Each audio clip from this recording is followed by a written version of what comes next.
Good evening बच्चों। जैसा कि आप लोगों के द्वारा ये बताया गया था कि ये माइक्रोस्कोप है और microscope, simple microscope, compound microscope आज आ सकता है, तो इस वजह से मैं इसको वीडियो आपको बना के भेज रहा हूँ। Microscope is an optical instrument by which a large image very small object placed close to the eye. कहने का मतलब माइक्रोस्कोप एक ऐसी चीज़ है, एक ऐसा ऑप्टिकल इंस्ट्रूमेंट है जो कि किसी भी छोटे से छोटे पार्टिकल को हम बड़े लेवल पर देख सकते हैं। माइन्यूट पार्टिकल को, जो माइक्रोस्कोपिक पार्टिकल्स होते हैं, उन्हें हम माइक्रोस्कोप से देख सकते हैं। माइक्रोस्कोप दो टाइप के होते हैं। पहला टाइप हमारा सिंपल माइक्रोस्कोप है। कंपाउंड माइक्रोस्कोप आपको अभी तुरंत मिल जाएगा, लेकिन सिंपल माइक्रोस्कोप मैं आपको पहले बता रहा हूँ। सिंपल माइक्रोस्कोप जो होता है उसमें क्या होता है कि जो ऑब्जेक्ट होता है, ऑब्जेक्ट जो प्लेस होता है वो फोकस और क्या कहते हैं ऑप्टिकल सेंटर के बीच में होता है। पहली बात तो ये ध्यान रखना है कि ऑब्जेक्ट को जो प्लेस किया जाता है वो फोकस, उसके फर्स्ट फोकस और ऑप्टिकल सेंटर के बीच में प्लेस किया जाता है। इसमें जो इमेज बनती है वो वर्चुअल बनती है, इरेक्ट बनती है और मैग्नीफाइंग सिंपल माइक्रोस्कोप इसे कहते हैं। इसे मैग्नीफायर क्यों कहते हैं? क्योंकि इसमें कन्वर्जिंग लेंस या कॉन्वेक्स लेंस का यूज़ होता है। अब यहाँ पर मैग्नीफाइंग पावर की बात करते हैं। मैग्नीफाइंग पावर में लिखा है कि कैपिटल M से मैग्नीफाइंग पावर को डिनोट किया जाता है। ये magnifying power of simple microscope है, ध्यान रखिएगा, सिंपल माइक्रोस्कोप है, ठीक है। इसका फॉर्मूला होता है visual angle at formed at eye by the lens, मतलब कि लेंस के द्वारा जो एंगल फॉर्म हुआ है और आई के द्वारा जो एंगल फॉर्म हुआ है इमेज को देखने की, मतलब इमेज को देखने की जो एंगल फॉर्म हुई है लेंस के द्वारा, और अपॉन इमेज को देखने की जो एंगल फॉर्म हुई है किसके द्वारा? आई के द्वारा। तो आई के द्वारा जो इमेज की देखने की एंगल फॉर्म हुई उसे हम अल्फ़ा से डिनोट करते हैं, और जो लेंस के द्वारा हुई है उसे हम बीटा से डिनोट करते हैं। तो आप ये दो फिगर आप देख सकते हैं। यहाँ पर कहीं भी लेंस नहीं है, और विजुअल एंगल उसे कहते हैं जो एंगल, जिस एंगल से आई उस इमेज को देख रहा है उसे हम विजुअल एंगल कहेंगे। तो हमारा ये विजुअल एंगल है, ठीक, और ये वाला भी हमारा विजुअल एंगल है। ओके स्टूडेंट्स, सबसे पहले हम समझते हैं इस वाले फिगर को। फर्स्ट फिगर ये होगा बनेगा, सेकंड फिगर ये बनेगा।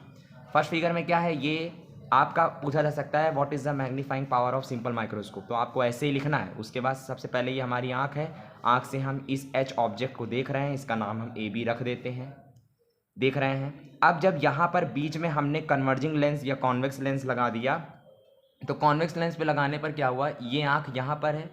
सबसे पहले ये ऑब्जेक्ट है, इस ऑब्जेक्ट से एक रे निकल रही है। ये रे क्या हुई, ये रे सीधे ऑप्टिकल सेंटर के पॉइंट से लड़ी और सीधे उसके फोकस से होकर गई, ठीक है।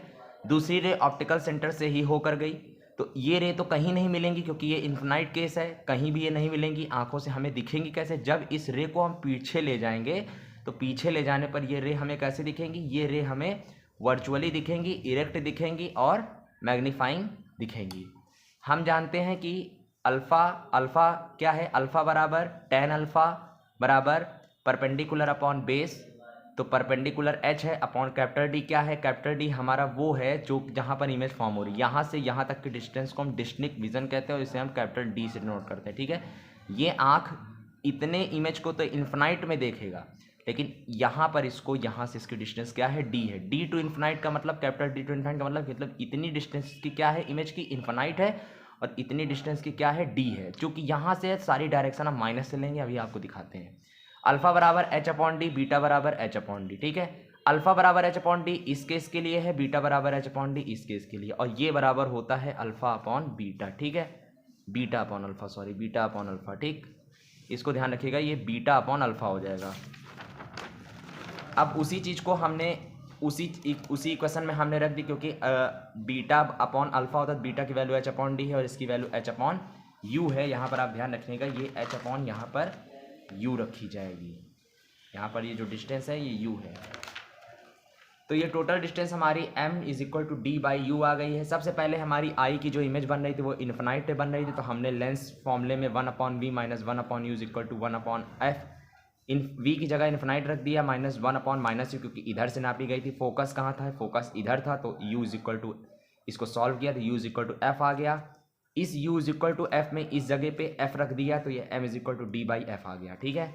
उसके बाद अब उसकी इमेज माइनस डी पे, मतलब कि यहाँ पे बन रही थी, माइनस डी पे उधर साइड बन रही थी। मैंने कहा था ना डी टू इन्फिनाइट है, मतलब डी पे बन रही है, डिस्टेंस डी पे बन रही क्या? जब लेंस लगाया है। और इन्फिनाइट पे कब बन रही थी? जब लेंस नहीं लगाया है।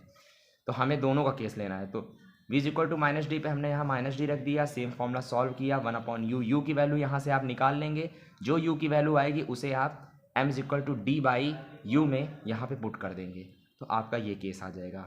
इस केस में आपको क्या दिखेगा कि u हमारा मिनिमम दिखेगा और कैपिटल M हमारा मैक्सिमम दिखेगा। कहने का मतलब अगर ऑब्जेक्ट में आपको बहुत देखने में प्रॉब्लम हो रही है, ऑब्जेक्ट बहुत छोटा है, तो आप सिंपल माइक्रोस्कोप से उसका जो मैग्नीफाइंग पावर है वो ज़्यादा कर दोगे इस फॉर्मूले से, और उसका ऑब्जेक्ट मिनिमम हो जाएगा। मतलब आपकी आँखों को छोटे से छोटे पार्टिकल को जब आप बड़े लेवल पर देखोगे तो आपकी आँखों को रिलैक्स मिलेगा। इसका मतलब ये है कि u हमारा मिनिमम है और m कैपिटल है हमारा मैक्सिमम। ये सेम वैसे ही है कि जैसे आपके सामने कोई कीड़ा चल रहा है हाथ में और आप उसे नहीं देख पा रहे हो, बहुत देखने की कोशिश कर रहे हो, आप अपने आँख को रिलैक्स नहीं दे पा रहे हो, तो आपसे एक सिंपल माइक्रोस्कोप ले आते हो, तो जो उस कीड़े की इमेज बनती है उस लेंस में वो बड़ी बनती है। तो वही चीज़ हुआ कि मैग्नीफाइंग वो अच्छे तरीके से कर रहा है, मतलब मैक्सिमम लेवल पे मैग्नीफाइंग कर रहा है, और ये ऑब्जेक्ट उसका क्या है, छोटा है। Thank you so much.